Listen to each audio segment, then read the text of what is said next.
നമസ്കാരം, ഞാൻ ഡോക്ടർ തൃഷ്ണ, medical director, സമത്വം, ബ്രാഞ്ച് ഓഫ് സൗഖ്യം ഇൻറ്റഗ്രേറ്റഡ് മെഡിക്കൽ സെൻറ്റർ, ട്രിവാൻഡ്രം. ഇന്ന് നിങ്ങളുടെ അടുത്ത് ഞാൻ സ്റ്റോറി ഷെയർ ചെയ്യാൻ പോവാണ്.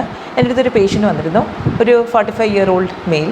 അപ്പോൾ ഇദ്ദേഹം വന്നപ്പോൾ ജോയിൻറ്റ് പെയിൻ, മുട്ടിനൊക്കെ വേദന, ഭയങ്കരമായിട്ടുള്ള ക്ഷീണം, എത്ര ട്രീറ്റ്മെൻറ്റിന് എടുത്തിട്ട് മാറുന്നില്ല. അപ്പോൾ സ്വാഭാവികമായിട്ടൊരു ഡീറ്റെയിൽ ആയിട്ടുള്ളൊരു ജീവിതശൈലിയുടെ ഒരു ഹിസ്റ്ററി എടുത്ത സമയത്ത് ഞാൻ മനസ്സിലാക്കിയതെന്ന് വെച്ചാൽ പുള്ളിക്കാരന് വളരെ ക്രോണിക്കായിട്ട്, അതായത് കുട്ടിക്കാലം മുതലേ ഉള്ള ഒരു പ്രശ്നമുണ്ട്. അതെന്തെന്നറിയാമോ? മലബന്ധം. അപ്പോൾ മലബന്ധം മിക്കവർക്കും കോമൺ ആണെന്ന് നമ്മൾ വിചാരിക്കാം. പക്ഷേ ഇദ്ദേഹത്തിൻ്റെ ഒരു പ്രത്യേകതയുണ്ട്. ഇദ്ദേഹം ആഴ്ചയിൽ ഒരിക്കലോ 2 പ്രാവശ്യമൊക്കെ പോവുള്ളൂ. അപ്പോൾ കുട്ടിക്കാലത്തെ മുതലേ ഇദ്ദേഹം വിചാരിച്ചത് ഇത് നോർമലാണെന്നാണ്. ആക്ച്വലി ഇത് നോർമലല്ല.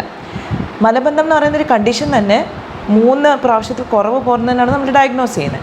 പക്ഷേ എങ്കിലും പോകാനുള്ള ബുദ്ധിമുട്ട്, അല്ലെങ്കിൽ ഫ്രീ ആയിട്ട് പോകുന്നില്ല, അല്ലെങ്കിൽ സ്ട്രെയിൻ ചെയ്യേണ്ടി വരുന്നു, രക്തം പലപ്പോഴും മലം പോകുമ്പോൾ വരുന്നു, ഇങ്ങനത്തെ ഒരുപാട് പ്രശ്നങ്ങൾ ചിലപ്പോൾ ഇതിന് അസോസിയേറ്റഡ് ആയിട്ട് വരുവാണെങ്കിൽ ഡെഫിനറ്റായിട്ട് നമ്മളിതിന് ട്രീറ്റ്മെൻറ്റ് എടുക്കണം. പിന്നെ ഈ മലബന്ധം ശരിക്കും ഒരു സിംറ്റമാണല്ലേ, വേറെ പല അസുഖങ്ങളുടെയും സിംറ്റമായിട്ട് തന്നെ കാണിക്കാറുണ്ട്.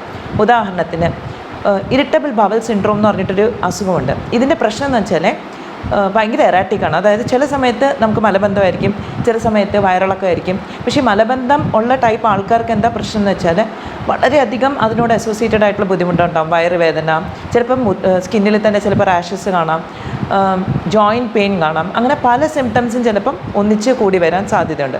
ഇത് ശരിക്കും പറഞ്ഞൊരു ഓട്ടോ ഇമ്മ്യൂൺ കണ്ടീഷനാണ്. അതായത് നമ്മുടെ പ്രതിരോധ ശക്തി തന്നെ നമ്മുടെ വയറിലെ അല്ലെങ്കിൽ ആമാശയത്തിലെ കോശങ്ങളെ അറ്റാക്ക് ചെയ്യുന്നു, അല്ലെങ്കിൽ വൻകുടലിലെയും ചെറുകുടലിലെ കോശങ്ങളെ അറ്റാക്ക് ചെയ്യുന്നൊരു കണ്ടീഷനാണ്. അപ്പം ഇത് ശരിക്കും പറഞ്ഞാൽ ഇമ്പ്രൂവ് ചെയ്യാനായിട്ട് നമുക്ക് പലർക്കും ചെയ്യാൻ പറ്റുന്നൊരു കാര്യമാണ് നമ്മുടെ ലൈഫ് സ്റ്റൈലിൽ തൈര് അല്ലെങ്കിൽ മോര് ഇതൊക്കെ ഉൾപ്പെടുത്തുക എന്നുള്ളത്. പക്ഷേ എങ്കിലും ഇത് ഒരു പൂർണ്ണമായിട്ടുള്ള റെമഡിയാണെന്ന് നമുക്ക് എല്ലാവർക്കും യൂസ്ഫുൾ ആയിരിക്കും നമുക്ക് പറയാൻ പറ്റില്ല. ആ ഒരു സ്റ്റേജ് കടന്നവരും പലരും ഉണ്ടാകാം. അപ്പം പലപ്പോഴും നമ്മൾ കണ്ടുവരുന്നത് ഇതിന് കോമൺ ആയിട്ട് അസോസിയേറ്റഡ് ആയിട്ട് ഒരു വൈറ്റമിൻ ഡി ഡെഫിഷ്യൻസിയാണ് പല ഓട്ടോമ്യൂൺ കണ്ടീഷൻസിലും ഇപ്പോൾ റിസർച്ച് തന്നെ പറയുന്നത്. അപ്പോൾ വൈറ്റമിൻ ഡിയും ഭക്ഷണത്തിൽ ഉൾപ്പെടുത്തുന്നത് വളരെ വളരെ ഇമ്പോർട്ടൻ്റ് ആയിട്ടുള്ള കാര്യമാണ്. അപ്പോൾ ഇത്രയും കാര്യങ്ങൾ ചെയ്താൽ തന്നെ ഈ ഇറിറ്റബിൾ ബവൽ സിൻഡ്രോം പോലുള്ള കണ്ടീഷൻസ് വരുന്നവർക്ക് വളരെ നല്ല രീതിയിലുള്ള ചേഞ്ചസ് തന്നെ വരുത്താൻ പറ്റും. കാരണം നമ്മുടെ ഒരു അവസ്ഥയൊന്ന് ആലോചിച്ച് നോക്കിക്കുക. എല്ലാ ദിവസവും നമ്മൾ ടോയ്ലറ്റിൽ പോകുന്നുണ്ടോ പോകുന്നില്ലയോ എന്നുള്ളൊരു അവസ്ഥ ഭയങ്കര സ്ട്രെസ്ഫുള്ളാണ്. നിങ്ങൾ കണ്ടിട്ടുണ്ടോയെന്ന് എനിക്കറിയില്ല. പീക്കു എന്ന് പറഞ്ഞൊരു സിനിമ ഉണ്ടായിരുന്നു നമ്മുടെ അമിതാഭ് ബച്ചൻ്റെ.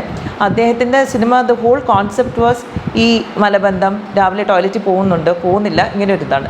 ശരിക്കും അത് നമ്മുടെ ലൈഫിനെ തന്നെ ഭയങ്കര നെഗറ്റീവായിട്ട് ബാധിക്കുന്നൊരു കാര്യമാണ്. അപ്പോൾ തീർച്ചയായും ഇതൊരു സിമ്പിൾ കാര്യമായിട്ട് കാണുന്നത് ഇതിൻ്റെ ട്രീറ്റ്മെൻറ്റ് എടുക്കണം. ട്രീറ്റ്മെൻറ്റ് എടുത്താൽ നല്ല റിസൾട്ടായിട്ട് നമുക്ക് ശരിക്കും പറഞ്ഞാൽ ഒരു നോർമലായിട്ടുള്ള ലൈഫ് തന്നെ നമുക്ക് ലീഡ് ചെയ്യാനായിട്ട് സാധിക്കും. Thank you.